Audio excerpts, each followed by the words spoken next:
senhor Luiz Antônio é engenheiro civil, pós-graduado em administração, é presidente executivo da Associação Brasileira de Drywall e presidente do Fórum de Programas Setoriais de Qualidade do Programa Brasileiro de Qualidade Setorial e Produtividade do Habitat do Ministério das Cidades.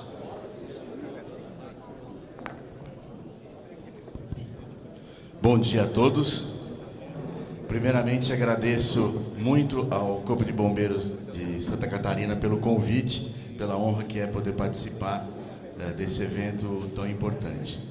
Agradeço em meu nome próprio, em nome da Associação Drywall, que represento aqui hoje. Só para focar quem é a Associação Drywall, né? Uma entidade sem fim lucrativo, mantida pelos fabricantes dos componentes do sistema Drywall, com o objetivo de difundir o sistema através das boas práticas de projeto, de manutenção e execução.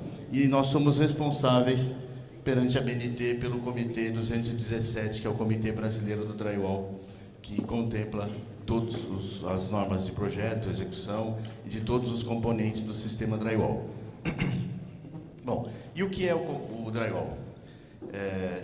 Eu achei interessante o Congresso falar o porquê das coisas. Vou dizer aqui para vocês, o Drywall ele pode ser usado como parede de compartimentação. Eu vou dizer o porquê das coisas, né? Por que ele é assim. O Drywall já nasceu em função de desempenho a fogo, de resistência a fogo. Ele nasceu nos Estados Unidos no final do século XIX e em função de desempenho a fogo. O uso na época, até hoje, na época mais ainda, de materiais de construção, era com materiais de muita carga de incêndio.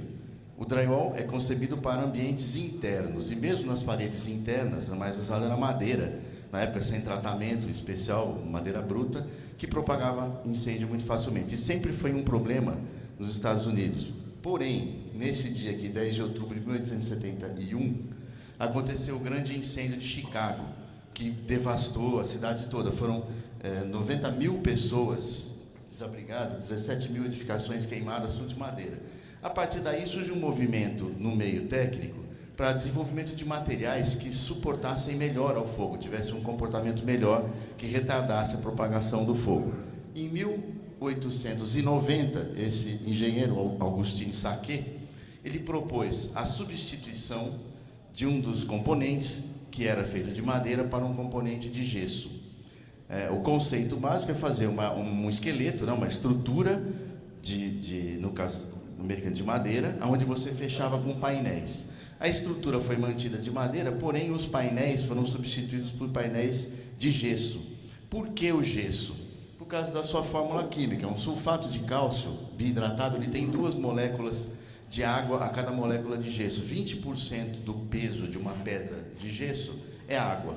E ela submetida ao fogo, a partir de 160 graus, ela libera vapor de água. Esse esqueminha aqui como é que seria a produção e reciclagem do gesso. Ele exposto a 160 graus, libera vapor de água, vira o sulfato de cálcio M-hidratado, tem só meia molécula de água, que se você recoloca a água, ele pode ser moldado como peça de gesso, como chapa de drywall, ou até como fertilizante. Depois de utilizado, que ele volta, né, a ser o sulfato de cálcio bidratado, se ele for moído e reprocessado, ele volta a ser o gesso da mesma forma. Ou seja, ele tanto se comporta muito bem ao fogo, como é completamente reciclável. E com esse conceito, se pode fazer, então, paredes, revestir paredes de alvenaria, ou com 2 processos. Ou você cola a chapa na parede como um azulejão, vamos dizer assim, você tem uma massa própria e cola para questão apenas estética, ou faz uma estrutura paralela à parede e coloca a chapa nessa estrutura para deixar aquele colchão de ar, para você ganhar, no caso, desempenho, pode ser acústico, térmico, coisas desse tipo. Para se fazer, e também forro, você tira, vamos dizer assim, um lado, né, da parede e pendura isso no teto. No caso aqui, a gente vai se ater mais à parede pela questão da compartimentação, que é tem as maiores exigências quanto a desempenho a fogo. Como é que é o sistema? A ideia nossa é passar informações para vocês que ajudem numa vistoria, o que é o drywall, o porquê das coisas, né, como é que ele funciona, e que itens é importante ser observado quando for fazer uma vistoria para garantir o desempenho dele. Depois da Segunda Guerra Mundial, o drywall passa a ser usado na Europa. Ele tem uma produtividade alta, então como precisava reconstruir uma cidade inteira, se optou por drywall, porque o sistema com painéis é mais rápido. Depois da Segunda Guerra Mundial, precisava reconstruir a Europa. Então ele vai para a Europa para ser utilizado, só que com uma modificação. Ele passa a fazer a estrutura interna de aço, porque tinha um parque industrial grande preparado para a guerra, que foi transformado então para se produzir os perfis de aço, que é o modelo que veio para o Brasil. Em vez da gente ter uma estrutura de madeira interna, na maior parte dos casos, a gente tem o aço. Não que não possa usar madeira, porque ela é bem protegida pelas chapas, ela vai durar também um bom tempo ao fogo. Monta-se uma estrutura de aço, que são as guias, que vão presas na laje superior, na laje inferior, os montantes, que são presos em cima, para se montar, aonde vai se fixar as chapas. Eles são sempre espaçados em submúltiplos de 1,20 m, porque é a largura da chapa. Os mais usuais são 40 ou 60 centímetros. Essa estrutura, eu mostrei aqui uma estrutura básica, simples de drywall. Ela pode ser montada como está aqui, ou com montantes duplos. Ou assim, colocando um montante a cada espaçamento, em vez de colocar um montante, coloco dois, um de costa para o outro, ou você veste um no outro para fazer um tubo. Por que isso? Para você reforçar a parede e poder suportar pés direitos mais altos, ou parte mecânica esforços maiores na parte mecânica. Além de eu poder dobrar a estrutura, os montantes que estão numa estrutura simples, eu posso dobrar a estrutura. Fazer duas estruturas, e elas são presas aqui por um pedaço de chapa mesmo, para poder embutir, por exemplo, a tubulação de esgoto, que é mais grossa do que a espessura do perfil. Então você usaria essas duas estruturas, coloca aqui o chapuz, e é uma nova maneira de você fazer estruturas mais resistentes, ou para poder passar equipamentos internos. Feito isso, vai se colocar a chapa, diferente da alvenaria, que você fecha a alvenaria, depois rasga para embutir tubulação, deixa pelo menos um lado aberto, embute as tubulações que forem necessárias, eventuais reforços. E na questão do chapeamento, é importante se ver, quando for fazer vistoria, que as chapas sejam desencontradas, as juntas não fiquem uma em cima da outra, seja feita essa costura. Feito esse embutimento do que for no interior da parede, coloca-se, quando necessário, uma lã, fecha, as chapas são presas, passando seus parafusos a cada 30 centímetros, e fecha-se, trata-se as juntas e as cabeças dos parafusos, a parede está pronta para ser pintada. Tem uma produtividade, vamos dizer, 5 vezes maior em tempo do que se faria com uma alvenaria. Bom, como é que é a reação a fogo dos componentes? A gente analisando os componentes, ou eles são de aço, que não pega fogo, tem um ponto de fusão alto, ou peças à base de gesso, com alguns componentes com pequena quantidade de papel, de cartão. Para se fazer a chapa de gesso em dimensões grandes, ela precisava ter um reforço. Se ela fosse só gesso, para trabalhar era pior, era mais difícil, e a qualidade do acabamento também não seria. Então se desenvolveu um super cartão, que é parte integrante da chapa para fazer a superfície, que reveste as chapas dos dois lados. Tem uma ideia, como esse cartão é especial, na produção da chapa de drywall, ele funciona como uma esteira. Se joga a cada metro quadrado entre 8,5 kg a 9 kg de gesso úmido a 90 graus, essa esteira transporta por 90 metros, de 90 a 200 metros pelas esteiras disponíveis no Brasil. Esse gesso ele vai endurecendo no caminho, o papel não pode deformar, não pode rasgar, não pode acontecer nada. Depois ele entra num forno que fica a 120 graus e o papel também suporta. Esse é um papel extremamente especial. E ele tem carga de incêndio baixa. Num metro quadrado de chapa, do lado exposto ao fogo, você vai ter entre 180 gramas a 200 gramas de papel, contra 8.500 gramas de gesso, que é o que libera o vapor de água. Então ele não compromete, ele está sempre envolto, né, numa massa de gesso, que protege, então, até essa reação dele quanto ao fogo. E o outro material que tem são lãs isolantes. São usadas no Brasil 3 tipos de lã. A gente recomenda 2 deles, ou lã de rocha, ou lã de vidro, ou lã de PET. A lã de rocha, a gente nem tem recomendado, não por um problema do material, mas porque eu vou explicar mais para frente. A gente tem um programa de qualidade, como meus colegas aqui que me antecederam comentaram, o problema da não conformidade. Quer dizer, o material funciona se ele obedecer às normas, se ele tiver qualidade.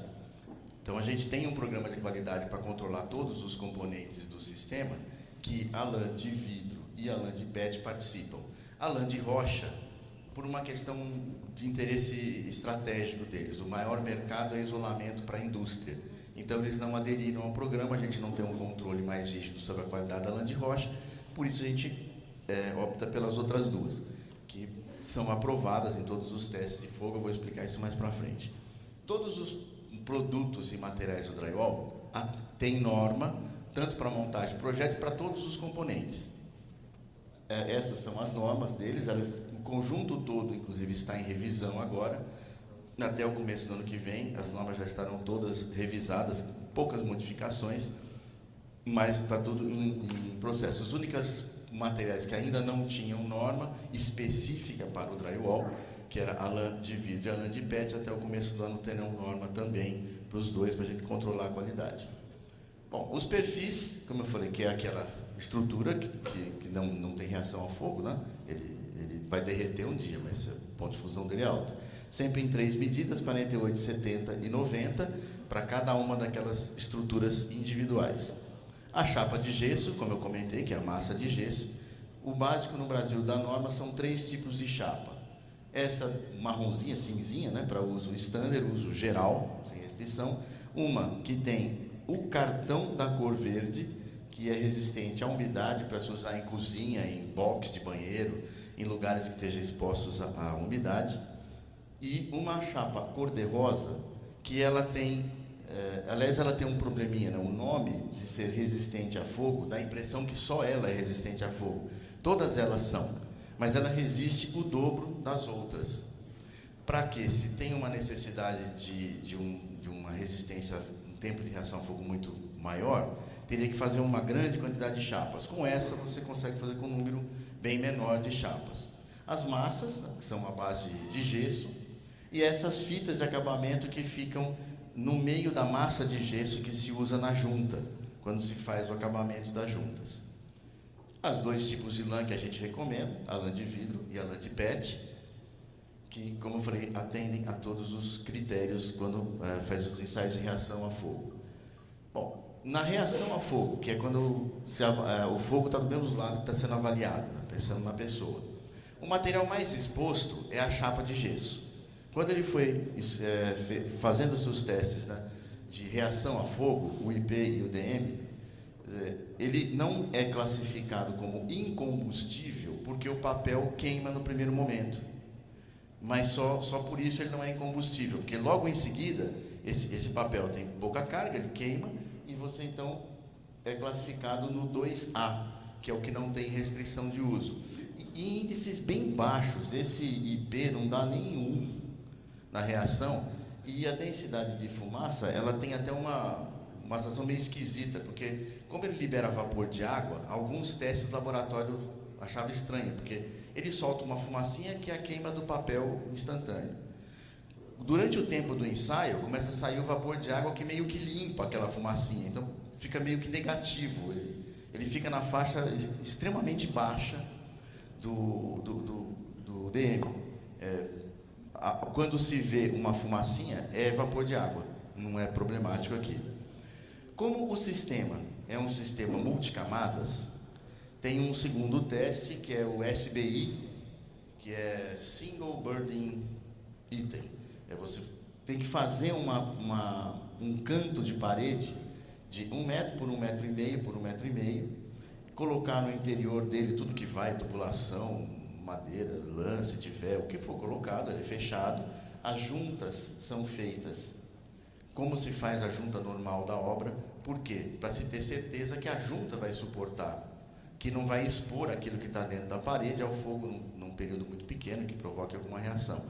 Então, é feito esse ensaio e se tira uma série de índices. Esse aqui é um filme feito de um dos últimos que a gente fez no IPT. Para se tirar, então, essas medidas aqui, que são, isso é medido naquele ensaio. Índice de taxa de desenvolvimento do calor, propagação da chama, o calor total em 600 segundos, produção de fumaça em 600 segundos, taxa de desenvolvimento, meio que uma aceleração da fumaça, né? Taxa de desenvolvimento da fumaça, e o tempo que a chama atinge 150 milímetros. Feitos os testes, e um detalhe, quando o material tem, que é chamado de retração abrupta, ele também passa, aí não só ele passa dentro do sistema, mas também passa o material sozinho, que é o caso da lã de PET. Como ela passa por isso, então os resultados foram feitos com a lã dentro da parede e depois só a lã, exposta àquele corpo de prova grande. E os resultados, vocês podem ver pelos índices que estão aqui, eles estão todos muito abaixo dos limites. Deixa eu pegar minha colinha aqui, né? Por exemplo, no calor total, que admite 120 watts, ele chega a 20, 39 ou 25, que quando se usa algum reforço no interior. Em todos os itens, vocês podem ver, não atinge, ou você está em valores muito abaixos, aquele da aceleração da fumaça, né? Você tem aqui 120 metros quadrados por segundo ao quadrado, tem ou não tem, nem atingiu o limiar. Então, todos os componentes e o conjunto ficam classificados no item de reação a fogo como 2A, que não teria restrição para a utilização. E aqui tem outro item, a segurança estrutural e a resistência ao fogo. Primeira coisa que a parede precisa fazer é parar em pé. Ela tem que parar em pé e suportar a cargas que sejam penduradas nelas ou impactos que ela sofra. E resistir ao fogo em seguida. E as duas grandezas são ligadas, porque a parede resiste a fogo um determinado tempo, mas até uma determinada altura. Não se pode considerar igual uma parede de 2,80 metros com uma parede de 4, 5 metros, é diferente. Então, as duas grandezas são unidas. Como é que ensaios que são feitos para se determinar a resistência da parede, para se dimensionar qual é a estrutura que eu vou no interior?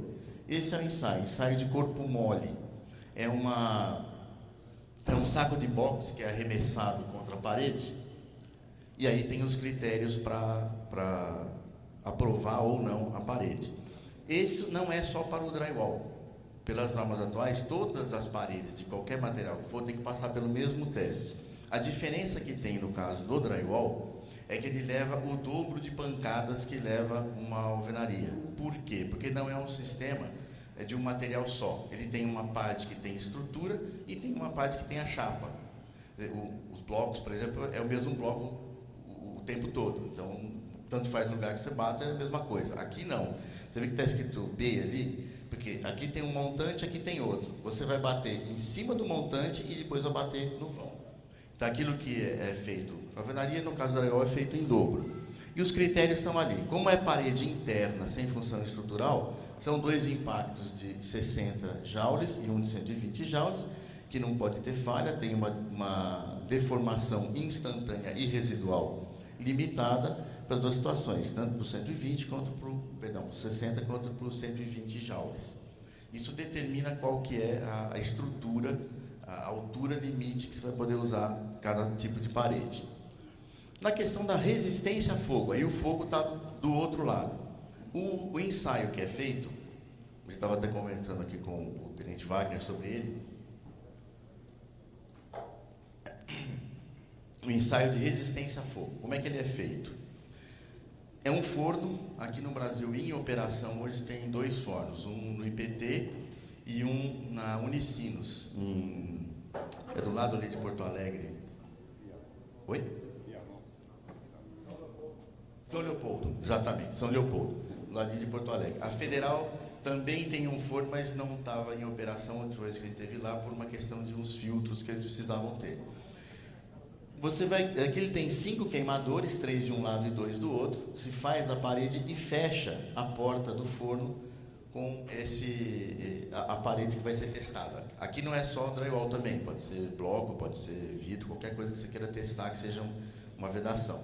Fecha a boca do forno e, no caso de drywall, que também não é igual para alvenaria, justamente porque são dois materiais diferentes, tem 12 pontos de medição, para que o medidor caia na chapa, em cima do perfil, onde tem junta, onde tem encontro de chapas.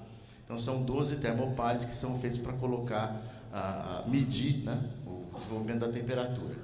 Vou pegar um exemplo de uma parede resistente corta-fogo 60 minutos. O que significa isso? Que por 60 minutos o forno vai estar a 1000 graus e a parede tem que suportar isso. Ela tem que estar estanque, ela tem que estar inteira, ela tem que estar intacta. Passou essa 1 hora que ela ficou exposta ao fogo, ela recebe 3 impactos de 30 joules. Na frente daquela parede fica uma treliça que tem, ficam 3 bolas de ferro que são projetadas contra a parede, porque ela tem que estar ainda suportando. Não é que deu 60, ela desmancha, ela tem que estar lá ainda suportando, isolando fumaça e tudo mais. Na medição da temperatura dos 12 pontos, a média deles não pode ultrapassar 140 graus mais a temperatura inicial. E não pode ter temperatura inicial, temperatura ambiente. Se tiver a 20 graus, então seria 160 graus, a média. E não pode ter nenhum ponto que ultrapasse 180 graus mais a temperatura inicial. Essas são as exigências, como se faz, né, o ensaio. E a gente sempre destaca que é importante que as portas, aberturas também sejam coerentes com a parede. O que influencia fortemente numa parede de drywall para lhe dar mais desempenho a fogo, melhorar o desempenho, diminuir o desempenho? A quantidade e o tipo de chapa. Essas duas, que são de uso geral, e a RU, elas têm o mesmo desempenho a fogo. A RF tem mais do que ela. Se eu ponho de um tipo de chapa ou de outro, eu ponho mais chapas ou menos chapas, eu altero o desempenho a fogo. E dimensões da parede. Se a parede for mais larga, se eu afasto mais uma chapa da outra, ajuda. Mas é importante dizer o seguinte, ela ajuda, mas não muda de categoria. Uma parede que isole, por exemplo, 30 minutos... o ensaio e os critérios de aprovação não é 31, 35, 36, é 30 ou 60. Então, uma mais simples vai dar, sei lá, uns 31, 32, ela vai começar a ter problema. Se ela tiver um perfil de 90, ela vai ter com 34, mas 34 não existe como critério, então ela continua atendendo os mesmos 30, mas ajuda. Fazendo os testes de mecânica e de fogo, a gente desenvolveu nossas normas manuais, eles sempre tabelam os tipos de parede, por altura e por desempenho. Essa aqui é uma tabela que foi feita especificamente para o Corpo de Bombeiros, que a gente tirou da tabela desempenho acústico, outros fatores, e focou naquilo que é resistência mecânica e resistência a fogo. Para ler essa tabela, a gente vai precisar entender que ali tem um palavrão aqui, né, essa sigla enorme, que é como é que você descreve a parede. Para a gente poder ler essa tabela direito, vamos entender como é que a gente faz, o que é aquele escritão grande lá. Bom, aquilo escrito é essa monte de letra que está aqui.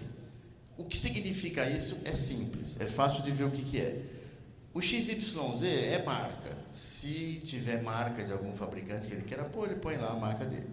O que é o 73, naquele caso? A espessura total da parede. O que é o 48? A espessura da estrutura de aço.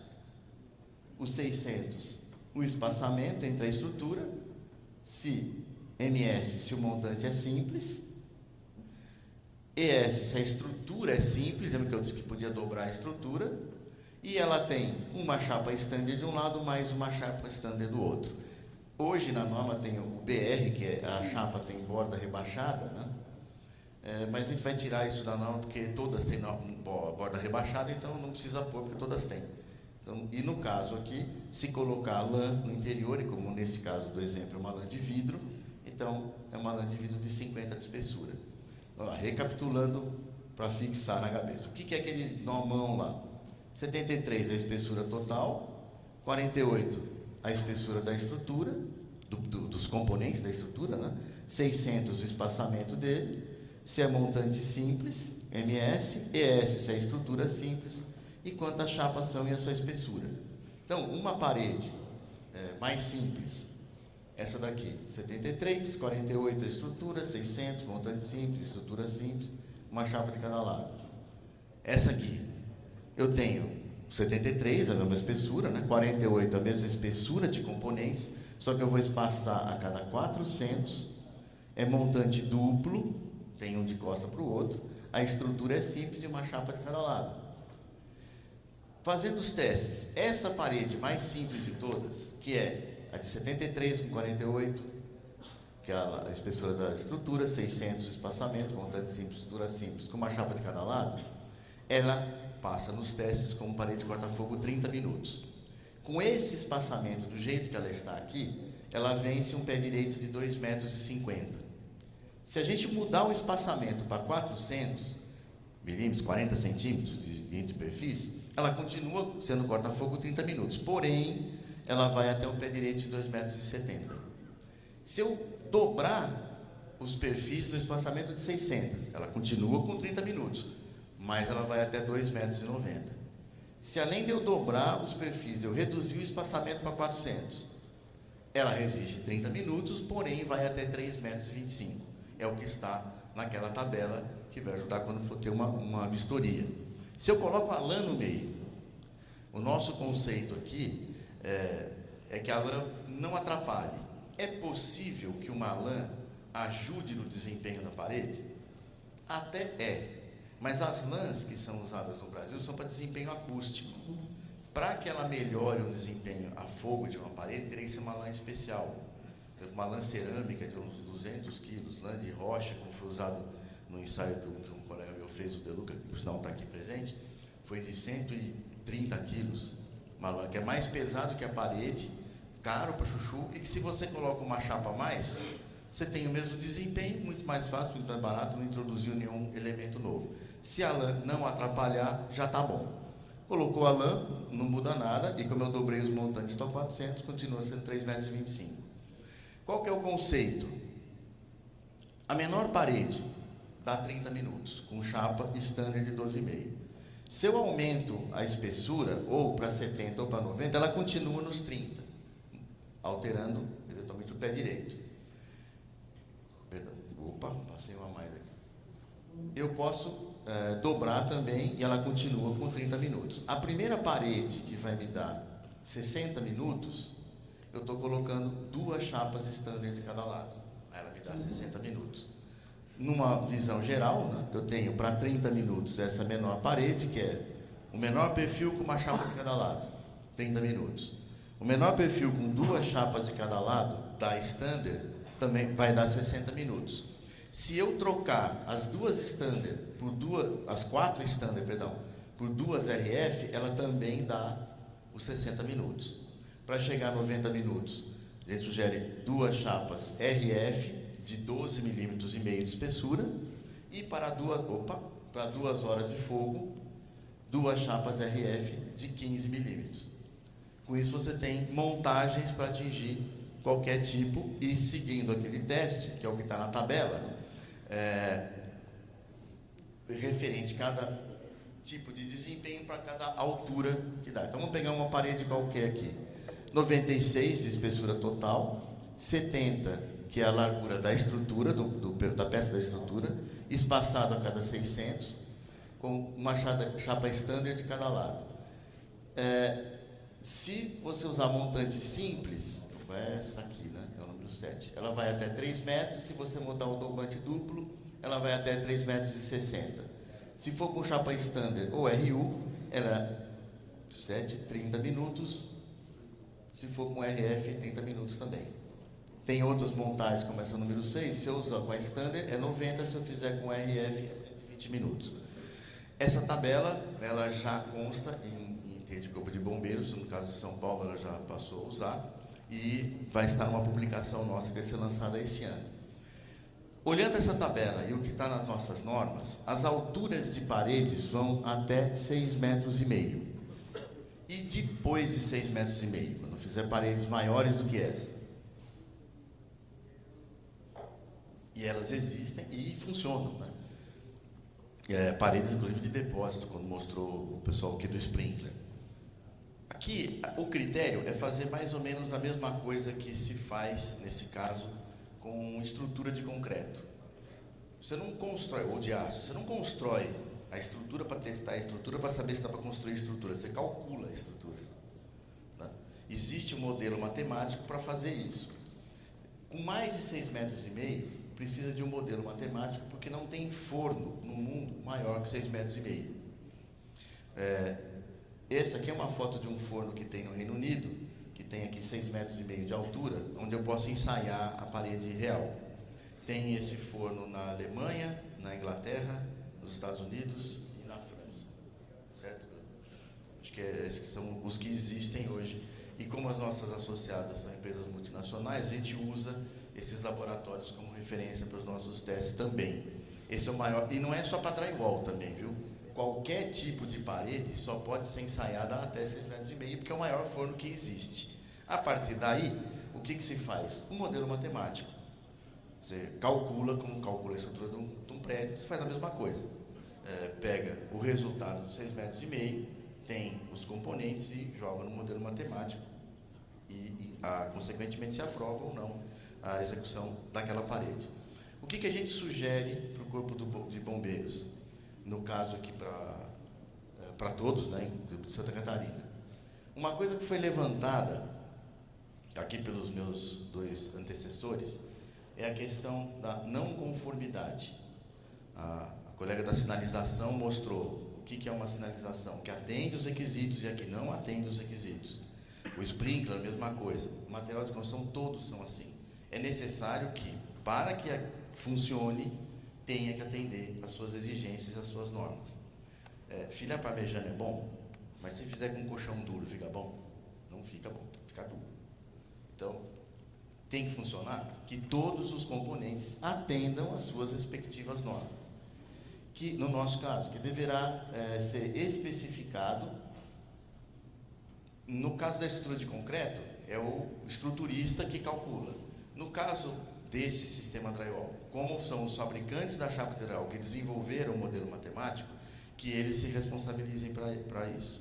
Então, que se exija do fabricante que está fornecendo para aquela obra o cálculo para que ele se responsabilize pelo projeto daquela parede, daquela estrutura. E que quem for montar dê uma anotação de responsabilidade técnica de que montou conforme a norma do drywall, parte 1. Com isso, da mesma forma que acontece numa estrutura de concreto, como é que se aprova um prédio? Tem um responsável técnico que deu uma RT e falou, eu estou me responsabilizando pela estrutura. Mesma coisa. Os componentes têm que atender a norma e o projeto tem que ser feito, porque se vai projetar, no caso, os fabricantes que darão, então, essa ART, e quem monta de acordo com a RT. Uma segunda sugestão que a gente dá para o Corpo de Bombeiros, e que também foi acatada pelo Corpo de Bombeiros de São Paulo, até para a segurança deles. Foi comentado aqui a diferença muito interessante sobre laudo e certificado. O laudo se refere especificamente àquela peça que foi testada. Ele vale para aquele ali, como ela disse muito bem, ninguém vai mandar o filho feio para a festa. Né? Ele foi lá no monte, escolheu aquele mais bonitinho e manda testar. Mas vale para aquele que ele escolheu só. O certificado vale para a empresa por um período maior, que é a empresa avaliada por um período maior. Mas, ainda assim, existem vários modelos de certificação, níveis de certificação diferentes e tal, e às vezes não é exatamente a melhor certificação. Nós